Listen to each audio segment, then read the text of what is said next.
మీ ముందు స్పష్టంగా ఎక్కడ డబ్బులు తీసుకున్నారు, ఎప్పుడు తీసుకున్నారు అనేది వీళ్ళిద్దరు చెప్పుడు జరిగింది. మరి నువ్వు ఒక ఆరోపణ చేసినావు, ఏ ఒక్క వివరాలను ఇచ్చినావా? నువ్వు ఎంతసేపు ఓవర్లోడు అని చెప్పుకుంటా తప్ప ఎవరు పైసలు ఇచ్చిండ్రు, ఎవరికి ఇచ్చిండ్రు, ఎక్కడ ఇచ్చిండ్రు, అసలు ఎక్కడ స్కామ్ జరిగింది అనేది ఏమైనా ఒక్క పాయింట్ అయినా ఇప్పటి వరకు చెప్పగలనవా కౌశిక్ రెడ్డి అని నేను ఇవాళ అడుగుతున్నా.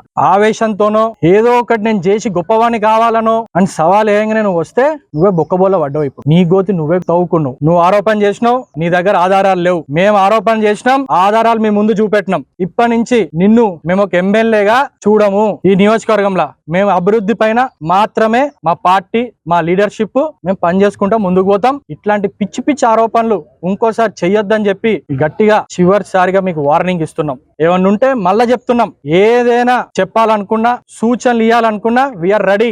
పాజిటివ్ గా గవర్నమెంట్ కి ఏమైనా సూచనలు ఇవ్వాలనుకుంటే చెప్పండి, yes we are ready to take. మీరు ఇస్తే తప్పకుండా దాన్ని ప్రభుత్వం దృష్టికి తీసుకుపోతాం. ఏం చేయొచ్చు, మంచి సలహానా ఏందనేది చూసి తప్పకుండా తీసుకున్నాం. కానీ 6 నెలలు అయింది మీరు ఎమ్మెల్యే అయ్యి, ఇంతవరకు ఏం చేసింది? ఒక్క మంచి మాట మాట్లాడినరా? వచ్చినప్పటి నుంచి ఎక్కడ పైసలు దండుకుందాం, ఎట్లా ఉనికి కాపాడుకుందాం అని తప్ప ఏ ఒక్క నాడైనా ఏమైనా మాట్లాడిన